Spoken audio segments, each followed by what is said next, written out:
All right, hello everybody, and welcome to the Ask Me Anything for Thursday, September 17th, 2020. Here we go. We've got some good questions, got some answers, got some coffee, and so it's a great combo. First question, most upvoted question, 39 upvotes, was from Jill Bolt.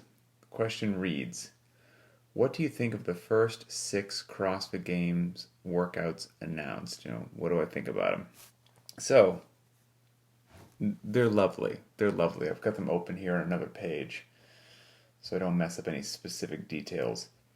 First of all, they're wonderfully appropriate for games level athletes. Games level athletes are different human beings. And just because we do CrossFit and they do CrossFit, it can be easy to compare yourself to it or think things are crazy or whatnot. But for them, it makes sense. It's just like, I don't know, I play chess, but if I was to play chess with a grandmaster, our skill levels would be quite different. Or, I drive a car every day, but if I was to drive against one of the best race car drivers in the world, I would suddenly look like I don't drive a car every day. So these workouts, while they would probably put most of us in the hospital, for games level athletes, good to go. It's going to be a great competition, and it will probably be crazy to watch how quickly some of these athletes move through some of these workouts. I mean, they are just a different breed of individuals. So my favorites, though, I do like all 6. Um, I guarantee very few athletes are happy about the 1,000 meter row, except for Samantha Briggs. She's probably stoked. The ones that I really like, I love the handstand hold. I love it. I don't know if it will be the most exciting event to watch, but I think it is beautiful in its simplicity, and it'll expose some holes potentially, or some people who've been avoiding certain things. At this level, these athletes shouldn't be avoiding these things, but it's a unique event, and 20 minutes to just, accumulate as much time as you can upside down is devastating. Devastating. It's a static hold, right? And I also don't think people give enough credit to static holds. Whether, some folks who follow the accessory work are probably like, we're well aware of that, from holding your L sit or every now and then when it will pop up to accumulate 2 or 3 minutes with your chin over a pull-up bar, so a static hold at the top. Static holds are absolutely brutal. If you hold a dip support on the rings for as long as you can or whatnot. So holding a freestanding handstand, oh, there's going to be some head to toe quivering and trembling and just failure and just incredible achievements. Absolutely cannot wait to see how long the winner goes for the handstand hold. I think it's my favorite event, really. It's insane. My second favorite event for it is probably Nasty Nancy. That one puts a smile on my face. 5 rounds, 500-meter runs per round. So you're sneaking in some extra meters every single time there over the course of 5 rounds. You've got the overhead squat traditionally like you would in Nancy. Of course, the loading is bumped up. The reps stay at 15. But then you have some just terrible interference with the bar facing burpee. So you're going to continue to fatigue basically your entire body with the burpees. And then, that luckily for the athletes, was placed after the overhead squat instead of before the overhead squat. If you did the run, then the overhead, then the burpees, then the overhead squat, you would change the entire course of the event. There would be a lot of coming in from the run, doing 15 bar facing burpees, and then looking at the barbell and not picking it up. So I believe that was placed very intentionally there, that athletes can do their bar facing burpees, take off in the next 500-meter run. I hate to say the term recover, right? But You're not going below parallel in the run. You're not pressing out with your arms on the run. So give your body a little bit of reprieve on those runs. Come back in, and then you're faced with 15 overhead squats. Make your way through those, drop the barbell, and then do your bar facing burpees. And man, 185 for the gentlemen, 125 for the women. I mean, that is just a nasty event. And the overhead squat is such a beautiful lift. I mean, flexibility, coordination, accuracy, and now doing all that with a substantial load for a high number of repetitions while under fatigue. It's going to be a very capable athlete that crushes that workout, that crushes Nasty Nancy. Somebody who has the capacity to crush that workout, I don't need to know much more about them.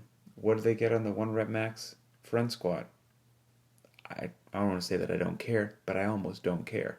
If you have the capacity to do what will turn out to be 75 overhead squats at 185 or 125 with 75 bar facing burpees, with 500-meter runs, while under fatigue of a competition of going as close to redline as you possibly can, if you have that overhead squat capacity, you are a ferocious monster.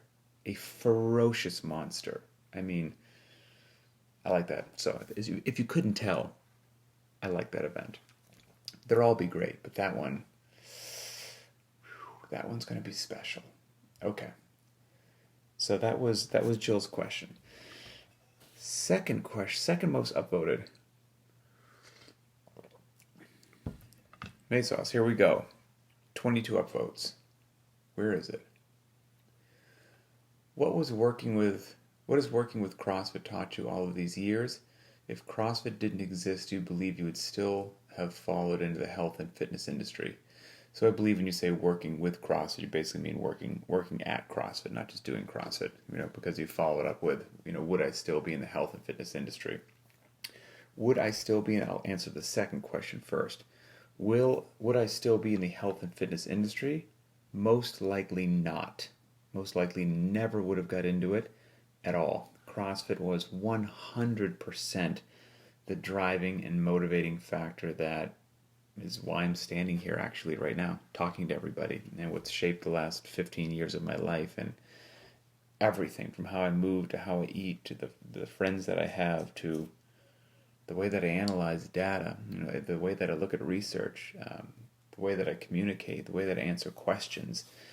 It's absolutely wouldn't be here without it, and I don't think I would have gone down this path with anything else. So that's the short answer there. Now, what have I learned by working for CrossFit?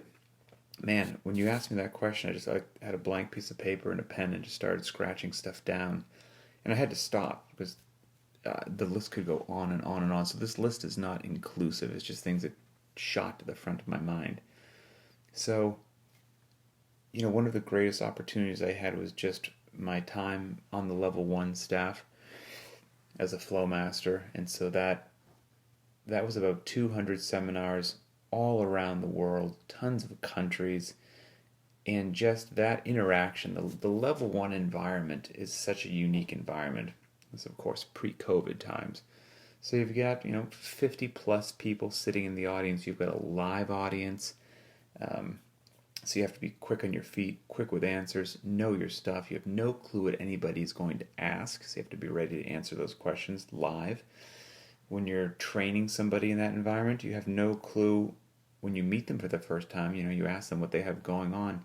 They could have any potential injuries from head to toe. Everyone's coming from a different place in their life. They could be profoundly overweight, chronically ill, whatever. And so you had to learn how to deal with anybody that crossed your path instantly after a quick assessment and make really good decisions. And that was a very unique environment and profoundly rewarding, profoundly challenging, and very formative for just really how I do business, quite frankly. And so on top of that, you had to be good at all that. It taught you how to be good at lecturing and public speaking, because that's what it was, lecturing in front of a live audience, and you don't want to lose them. You want to be able to hold their attention. You want to be able to deliver messages.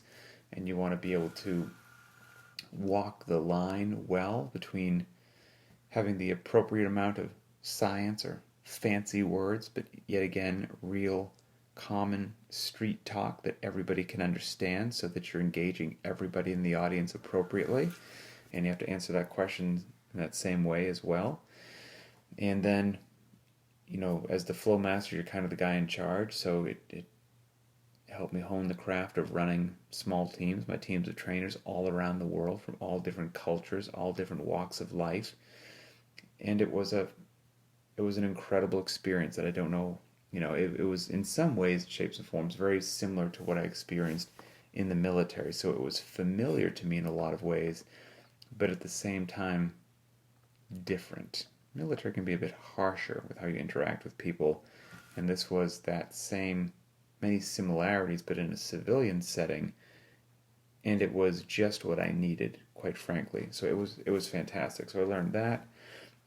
Again, just visiting all the countries that I visit and making my way through, I filled up a couple of passports and had to go onto a third passport, just interacting with all the people, the cultures from all around the world, hearing their stories, learning that wherever you go, CrossFit is CrossFit and CrossFitters are CrossFitters. And it's very blessed to be able to do that through CrossFit, and it really is incredible. It sounds cliche, but I mean, you can go anywhere in the world, find the local CrossFit gym, and you walk in, and maybe you've never been to Paris, you've never been to La Paz, Bolivia, wherever it happens to be.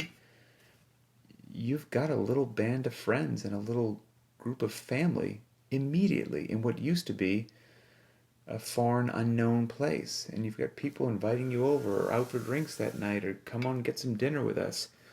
It's pretty profound. I don't know of anything else that's really like that, and I witnessed it firsthand all across the globe.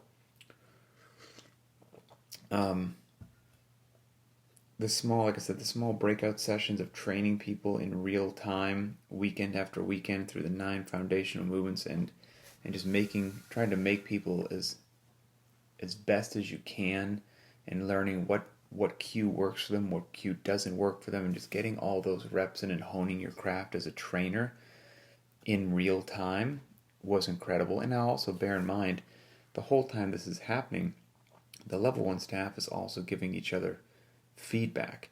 If you're up there lecturing, somebody else is in the back taking notes on how you're doing. Are you missing any points? Are you hitting them? How's everything from your presence and attitude, to your time management, to your engagement, to your answering of questions, to the flow of your lecture, to the inclination of your voice, everything. I mean, to make you better. And then somebody could be doing that, watching you run a small group. How you corrected the air squat, how you corrected the medicine ball clean, how you corrected the push jerk or the ring muscle up. Did you miss something? Did you get something? And there's a tremendous amount of feedback, which at first can be really hard to swallow. If somebody isn't used to just, a lot of people are just used to receiving praise 24 hours a day, hearing that they're amazing. And when somebody says, here's your list of things that you missed, at first that can be challenging to take. But once you get rid of that ego component of it, the level 1 staff is unique and amazing because they start to crave that feedback, because they realize they can get their ego out of the way and pay attention to that feedback, which is truly given to make them better, and they apply it. They will accelerate and optimize their capacity as a trainer unlike no other. Everybody needs a coach, right? Everybody needs eyes on them, and the level 1 staff does that every single weekend. And so to be in that environment for 200 seminars, I don't even know if you could replicate it. It was incredible. So that was huge. And the level 1 staff, they're just phenomenal human beings. Phenomenal. I mean, it's tough to earn that red shirt to get on staff. Those people know their stuff inside and out. They're hardworking, they're passionate, they walk the walk, they talk the talk. And to be surrounded by that caliber of people makes you stay on your A game, because they're going to be on their A game. And so it holds you to a high standard. And that and that's valuable and beneficial. And then it's a tough job.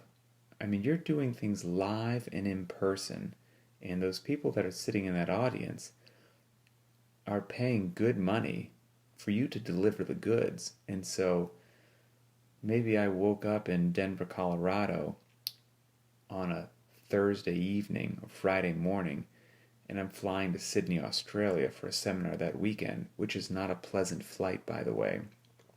And then you arrive in Sydney, Australia Friday evening, utterly jet lagged and out of it, and time zones are screwy. Then you don't sleep that night because your body is all messed up. And you wake up and you go to the seminar at whatever, 8 a.m. on Saturday like a zombie. You need to snap out of it. You need to have some coffee and you need to be on point, because those people that are in the audience, it's not their fault that you're jet lagged. Nobody cares. Nobody cares that you're tired. Nobody cares that you didn't sleep well. Nobody cares that the flight was long. You still have to perform to the expected level regardless of all those factors. Regardless, you perform. Your performance is what matters. And then when you fly back to the US, whatever, in 2 days, well, then you can crash out and have a recovery week because your body's so messed up. So there was a lot going on there. And then all the other roles that I had at CrossFit taught me, honed my skills of programming, how to deliver content, public speaking, creating media, what was important in, creating a culture, a true community, all of that stuff. It was, again, I could go on and on. So I learned and continue to learn a tremendous amount. So there's a lot packed into that question. Hope that helps. Okay, next question. Nick, you got your wish. Your question made the list. I don't know if you'll be happy with the answer, Nick, but your question made the list. Ooh, it's been upvoted some more. 24 upvotes. From Nick. We haven't heard much as far as CrossFit health since the shakeup, and no more living room videos. What does your role look like now with CrossFit? Good question. So, there's been discussion on the calls that I've been on with the CrossFit leadership for CrossFit health. What that will look like moving forward, I can't say at this time. And I'm sorry. I'm sorry that is probably an unsatisfying answer. But I also have a obligation with my role and my position at HQ to allow things that are happening behind the scenes there that then will be released to the public in due time once they are completed, so to speak, or ready for presentation, to do that, to run its course. It's the only professional thing to do. And so for me to say, what I've heard in those calls or what I know at this point in time isn't the appropriate thing to do. But I can tell you that everyone's aware of what CrossFit Health is, everyone's aware of what the benefits are, and people are working very hard to figure out what is the best way to optimize CrossFit Health for the future. So I'll have to leave it at that for that one. And then what is my role? My role is definitely changing and evolving. There's no doubt about that. I had a call with somebody yesterday who at this point in time shall remain nameless, but had a great call with him about what's going on at CrossFit.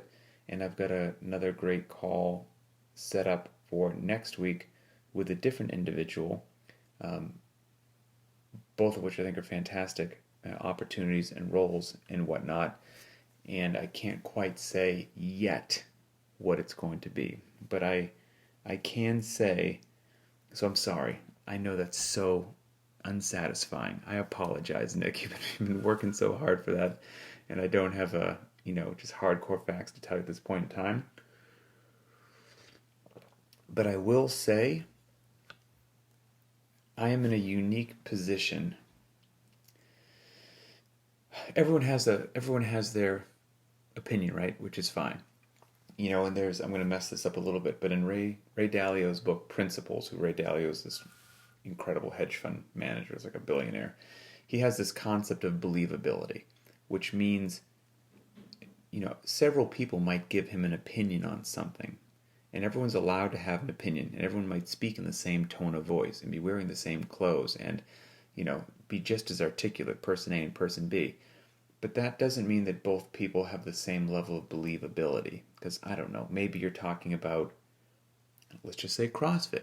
So somebody's like, hey, this is how you should work out. And the other person says, this is how you should work out. I'm like, wow, these people both told me how I should work out. And then you find that one individual is by trade an electrician, doesn't really work out, but read an article or two online, just enough to be dangerous.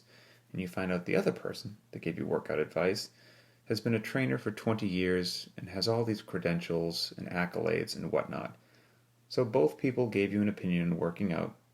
Both people were articulate and both people were strong in their views. But now after you dig a little deeper, there's the believability component of you're going to weight your decision probably a whole heck of a lot more towards that individual that had 20 years of experience versus the individual that doesn't. That's the kind of the believability component, assessing the person's knowledge and personal experience. So everyone is certainly open to have an opinion with CrossFit, the new leadership, what happened in the past, are we going in a good direction? I felt this way, I felt that way, I'm optimistic, I'm pessimistic. It's a wonderful world that we live in. Everyone's allowed to have an opinion, feel free to express it.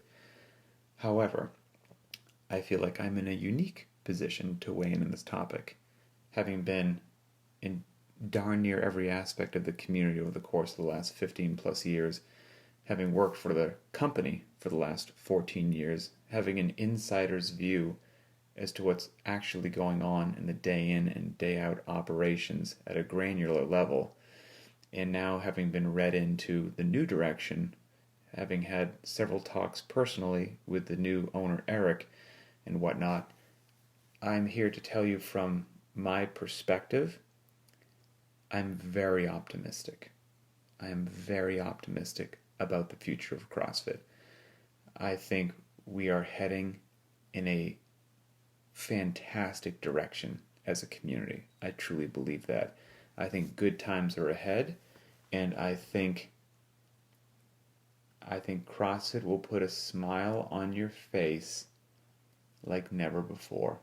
Again, without betraying any professional confidences of calls that have been on and whatnot, I'm just here to tell you from everything that I know and everything that I've experienced and everything that I've done in the company, I'm smiling.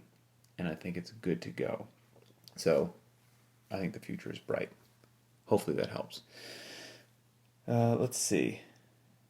Next one was from Graham. 17 upvotes at the time. Graham, I think you asked about commentating. Let's see. Where is it? Okay, here we go. Oh, more upvotes. Got upvoted to 19 now. Pat, are you going to be commentating at the games workouts? If not, can you commentate on them in this forum? Love the perspective. Will I be commentating at the games? I'm sorry, I cannot say at this point in time. I'll have to leave it at that. I don't know. I don't, and I'm not hiding any information, but I actually truly don't know if I will be asked to do that or be in a different role or whatnot. So I really don't know. I'm not sure. It would be a blast. And could I do it in this forum? Potentially. Let's leave that as a potentially. Maybe we could do some live CrossFit Games feed where you're hearing me spout my random nonsense live to the private Facebook group. So we'll have to table that one for a future date. But if I do learn of anything in that area, once I'm authorized to say it in a yes or a no capacity, I certainly won't be shy about passing that word along. Let's see. Jaron Black about Linchpin Games. Where's this question? Let's see. I think it was down towards the bottom. Nope, I'm wrong. It's been up towards the top. Stand by, doing a little scrolling here. Jaron Black, here we go. Would you consider having Linchpin Games on the private track? Yes. I'm just going to answer that yes. So that has been brought up before. The answer is yes. And I have been chatting with folks about what that would actually mean, to do it and to do it right. But the answer is yes, and I'm not quite sure exactly what it would look like. If it would be one workout a week, maybe for a month, and at the end of that, you see who the top dog was. I don't know if it would be just maybe 1 week of programming. So, you've got to do maybe out of the 5 workouts that are posted in any 1 week, I pick 3 of them, and those 3 are the quote-unquote competition events, so to speak. Could be laid out over the course of 2 weeks. So there's a bunch of ways to skin the cat on that, and I've been working with beyond the whiteboard because I'd like to have like a leaderboard set up and have some cool stuff so that you can track it. All that has some costs associated with it, so there would be also probably some sort of like small fee to play. I don't know what that would be. If it would be $5, $10, $15. I don't know what it would be. That's kind of all the stuff that goes behind the scenes, that is, when somebody says, hey, could we do this? The answer is yes, but then while that yes is a simple answer to give, all the moving parts to make that simple request happen are usually more than people realize. So, working on it, I'll figure out what we can do, what the most effective and economical way to do it is, and then we'll throw it out there and we'll have some fun.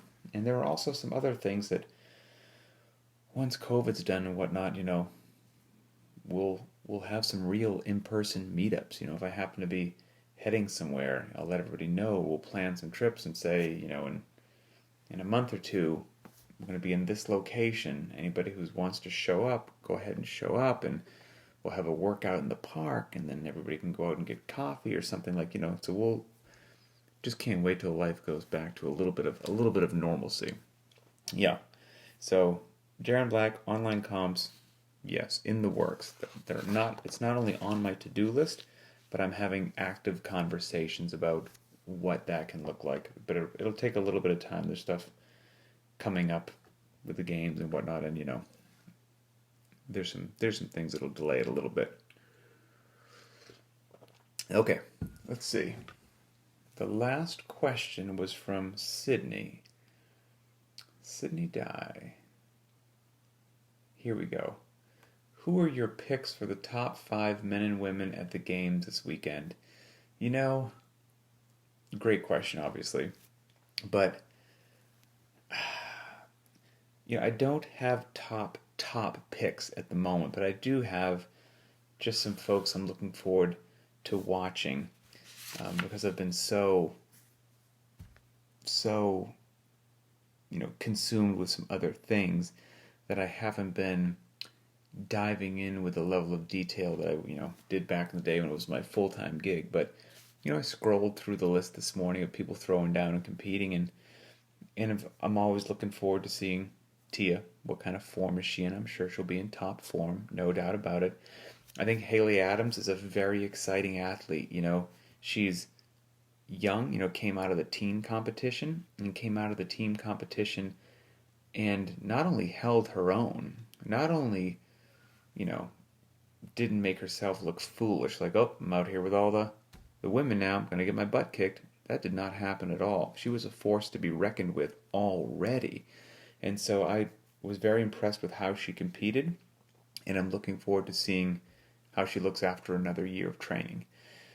Amanda Barnhart, I always enjoy watching her, and she's going to move some of those barbells very well, but we'll see how the other things go for her, also with the conditioning and the gymnastics, but I think she's a fun athlete to watch. Samantha Briggs, I don't care where she finishes. I don't care if she's dead last, I don't care if she wins, I don't care if she's in the middle. She's probably my favorite all-time athlete for just how she competes, her mental toughness, and she takes the competition incredibly seriously, but not herself. She's always quick with a smile, quick to help out another competitor, and she's just a Terminator robot. it always seems like she's got something wrong. Some sort of wire is, misfiring, or she's like her arm's broken, her, foot's twisted, or something happens. She's always like coming back from some injury, or operates at a fraction of her capacity, and just still crushes people. She's an insane human being and fun to watch. And Jamie Simmons, of course, Simon Simmons, I'm not quite sure I say her last name, the former Jamie Green. She's incredible. I look forward to seeing her as well. On the gentleman's side, Chandler Smith. I always like watching Chandler throw down. He's a good man, and almost like Sam Briggs, he's fun. Doesn't take himself too seriously. Always quick with a smile. And he is just a mutant. He's so strong and capable with, I don't think anyone calls him a beautiful mover with his technique. Now, he and I have spoken on the phone in probably the last month. He's a good dude, and he would laugh about that as well. He'll move a barbell in the most inefficient manner possible and somehow move it. He defies the laws of physics and like engineering. You would say to yourself, you can't move a bar in that zigzag pattern, not a bar that's heavy. Chandler will. He'll somehow do it. He's insane. So I always enjoy watching him. Vellner, one of the few people that always seems to push around Matt a little bit. You always want to see how he's doing. He's always so understated, yet incredibly capable. So I enjoy Vellner. BKG, Bjorgen Carl Gudmundsson, once again, just another silent killer. You just never know what he's going to do, but he can do darn near anything. He's so well-rounded. What kind of form is Noah Olsen in? I mean, Noah was somebody that was just as close as you can get to standing on that, podium and achieving his lifelong dream. Replacement anyway, I should say. So, when he competed, he wants to be the fittest on earth, and he was in contention for quite some time. And it just slipped out of his hand. And so I think he's hungry. So we'll see how Noah does. Fikowski, always a good athlete, always battling with Vellner, pride of Canada. And then there's that Fraser guy, that Matt Fraser guy. What's his deal, right? I mean, it's just a different breed. He just always seems to be as capable as all those other people are that I just said. He always just seems to be somehow 10 to 15% ahead of everybody. Somehow. So it's always fun just watching a human being like that, just to see what they can do. So there's just a whole bunch of folks that I'm curious to see what they do on this workout. And that's that. All right. Well, another AMA kind of rolls to a close. Excellent questions. Games heavy. It makes sense since everything was just announced. I hope everybody enjoys watching them. And have a fantastic day. We'll talk later.